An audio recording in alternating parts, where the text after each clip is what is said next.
At least 11 people are dead as protests grip Venezuela following this weekend's election. Incumbent Nicolas Maduro declared himself the winner, despite the opposition urging the Electoral Council to release voting tally sheets that they say will go to show that they had more than 84% of the votes.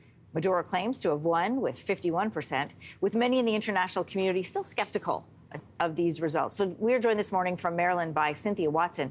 She's a retired professor emerita at the National War College. Welcome to your morning. Good morning. So the situation on the ground is tense. Fresh protests this morning in the Capitol. Maduro supporters and pro-opposition demonstrators, they are clashing. Why are Venezuelans so suspect of this apparent victory by Maduro?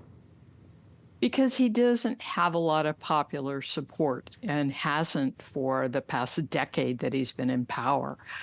He was seen as primarily illegitimate when he took over upon Hugo Chavez Frias's death in early 2013.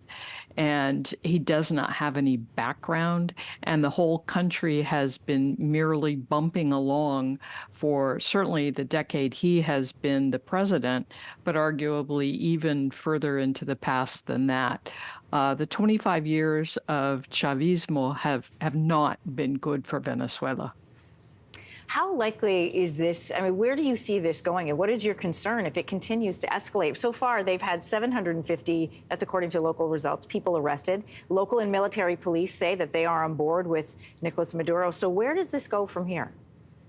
A couple of interesting observations I'd make.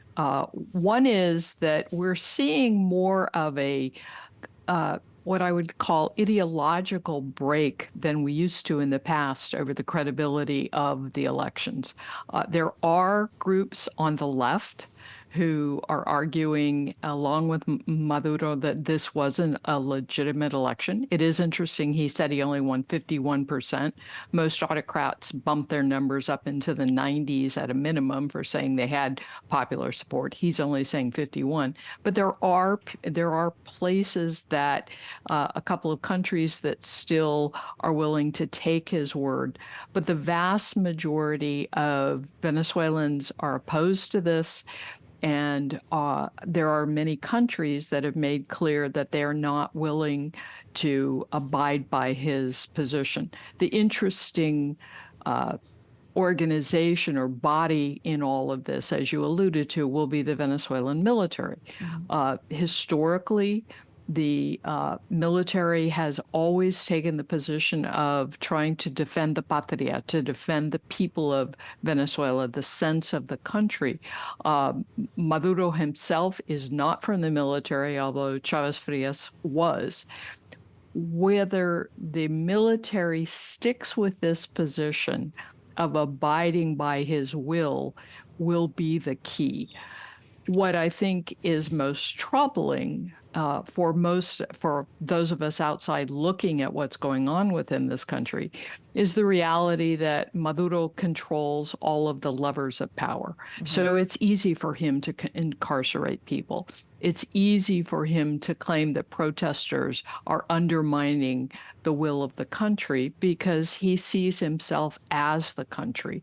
So it's not clear that this will be resolved in the near term. I think we are likely to see an increase in the protests, however. Cynthia Watson, professor emerita at the National War College. Great to have you with us this morning, especially as there are new and fresh protests right now happening in the Capitol. Thank you. Thank you. Hey, thanks for watching. If you liked this, be sure to subscribe here, or you can check out more Your Morning videos right here.